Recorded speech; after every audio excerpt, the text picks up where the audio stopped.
माननीय मंत्री जी, मैं सीधा अपनी विधानसभा क्षेत्र में आना चाहूंगी। अगर मैं अपने पच्छाद विधानसभा क्षेत्र की अगर मैं बात करूं तो मैं कहना चाहूंगी कहीं ना कहीं पच्छाद विधानसभा क्षेत्र की जो स्वास्थ्य सुविधाएं हैं वो चरमरा गई हैं। अगर मैं सराहा हॉस्पिटल की अगर मैं बात करूं, माननीय मंत्री जी, सराहा हॉस्पिटल 30 से 40 पंचायतों का केंद्र है, परंतु जो वहां पे स्वास्थ्य सुविधाएं हैं वो शून्य के बराबर है। और जो वहां पर जो डॉक्टर के जो रिक्त पद है 11 में से केवल 4 या 5 ही वहां पर फिलअप है। और अगर बात करूं पच्छाद ब्लॉक की तो मैं कहना चाहूंगी कि वहां से जो पीएससी में जो डॉक्टर नियुक्त किए गए हैं उनको भी डेपुटेशन पर सराहा भेज देते हैं। माननीय मंत्री जी, ये बहुत ही गंभीर विषय है, क्योंकि अभी जब मैं 3 दिन पहले पीएससी जहर गई थी तो मैंने वहां के लोगों को पूछा क्या यहाँ पर हमारे पीएससी जहर में डॉक्टर नहीं है, तो उन्होंने कहा डॉक्टर तो है मगर मैडम 7 दिन में केवल वो 2 दिन ही वहां पे बैठते हैं, बाकी उन्हें डेपुटेशन पर सराहा भेज दिया जाता है। इससे तो बात स्पष्ट ये होती है वहां के लोग भी परेशान और सराहा के लोग भी परेशान। सराहा के इसलिए परेशान है क्योंकि जो मरीज चेकअप होने आते हैं जब उन्हें 3 दिन या 5 दिन के बाद उन्हें दोबारा बुलाया जाता है तो उन्हें वो डॉक्टर मिलते ही नहीं है और अच्छी तरीके से जो इलाज होना चाहिए वो सुविधा वहां पर नहीं मिल पा रही है। और साथ में जब उस पीएससी में जब मैं निरीक्षण के लिए गई तो वहां पे मैंने देखा कि जो वहां का जो भवन है उस भवन की जो स्थिति है वो भी ठीक नहीं थी, उसकी जो दरवाजे खिड़की वो सब टूटे थे। माननीय मंत्री जी, तो मेरा आपसे निवेदन रहेगा कि पीएससी जहर, पीएससी ढंगियार के भवन के निर्माण के लिए आप राशि स्वीकृत करवाएं। और मैं सराहा हॉस्पिटल की अगर मैं बात करूं, जब हमारी सरकार थी तो हमारी सरकार में आदरणीय हमारे पूर्व मुख्यमंत्री जी आदरणीय जयराम ठाकुर जी ने जो ये हॉस्पिटल है बहुत बड़ी समय से डिमांड थी कि इसे 100 बेडेड किया जाए, तो ये हॉस्पिटल 100 बेडेड कर दिया था, परंतु व्यवस्था परिवर्तन के कारण जो हमारा जो ये सराहा हॉस्पिटल है ये 100 बेडेड का इसे डिनोटिफाई किया गया।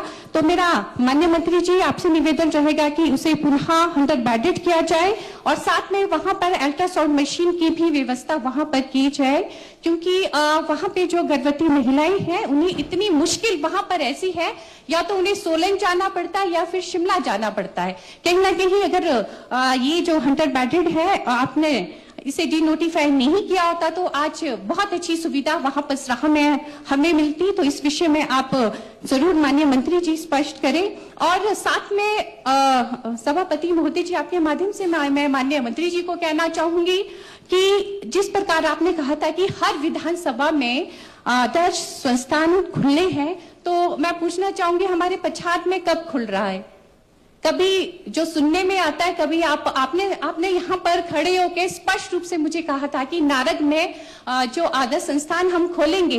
अगर माननीय मंत्री जी अब उड़ती उड़ती एक खबर आ रही है अब आप सराहा में खोल रहे हैं, ऐसा तो होना नहीं चाहिए। अगर आप सदन में कहते हैं तो वो बात बिल्कुल स्पष्ट रूप से कहना चाहिए कि नहीं नारग में ही खुलेगा। अगर ये सराहा में खुलता है तो मैं कहना चाहूंगी कहीं ना कहीं नारग की जनता के साथ और सराहा की जनता के साथ उनके अधिकारों के साथ ये हनन हो जाएगा, ये स्पष्ट रूप से मैं इस सदन में कहना चाहूंगी। तो इस विषय को लेके आप जरूर विचार करें कि आदर्श संस्थान नारग में ही खुले और जो 100 बेडेड है वो सराहा में।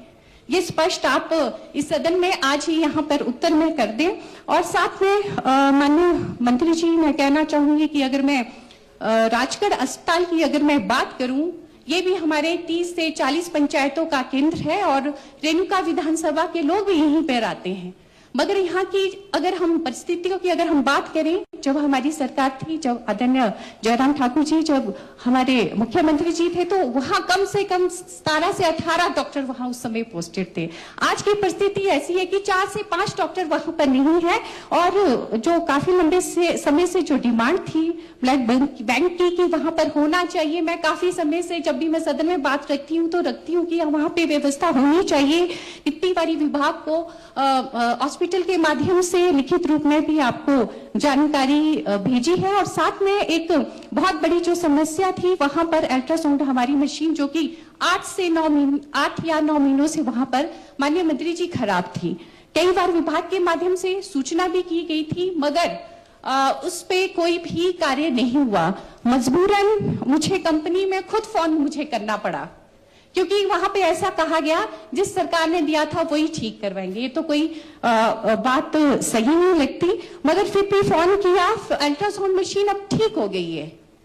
मगर मैं आपको कहना चाहूंगी ठीक तो हो गई है, मगर जो उस भुगतान करना है, उस राशि का भुगतान जो अल्ट्रासाउंड मशीन में ठीक होने में जो राशि लगी है, तो आप यहाँ पर आदेश करें सीएमओ नाहन को कि जल्दी से जल्दी उस राशि का आप भुगतान करें। अगर माननीय मंत्री जी अगर नहीं कर सकते हैं वो भी आज हमें बता दें, हम खुद स्वयं करेंगे।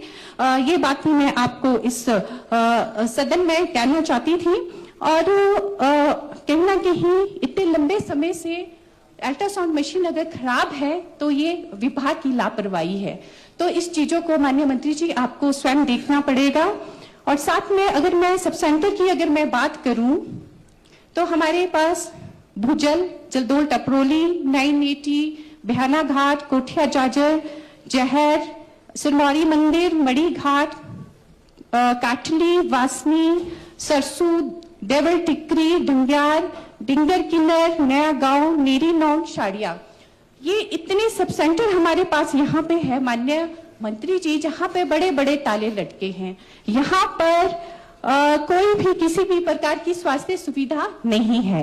और यहाँ के लोगों की डिमांड ये नहीं है कि वो रोबोट, जो आप कह रहे हैं हमने इतने सारे रोबोट ले लिए, कोई रोबोट नहीं मांग रहा है माननीय मंत्री जी। वहां पे केवल ऐसे कह रहे हैं कि पैरासीटामोल जो वहां पर कोई देने वाला हो, ऐसी आप व्यवस्था वहां पर कर दे, जो इसके ताले हैं वो ताले वहां पर खुल जाए।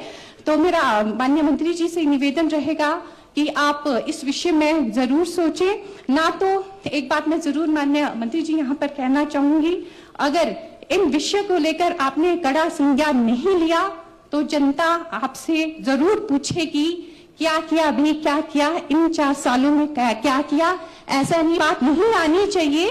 और साथ में सारा योजना और हिम केयर योजना, ये बहुत ही महत्वपूर्ण योजना बहुत ही महत्वपूर्ण योजना है। ये योजना गरीबों के हित के लिए बनी योजना है। तो मेरा सरकार से माननीय मंत्री जी से निवेदन रहेगा कि इस योजना को आप पुनः दोबारा से चलाएं। और माननीय सभापति महोदय जी, आपने मुझे बोलने का मौका दिया, मैं आपका बहुत बहुत धन्यवाद करती हूँ। बहुत बहुत आभार। जय हिंद, जय भारत।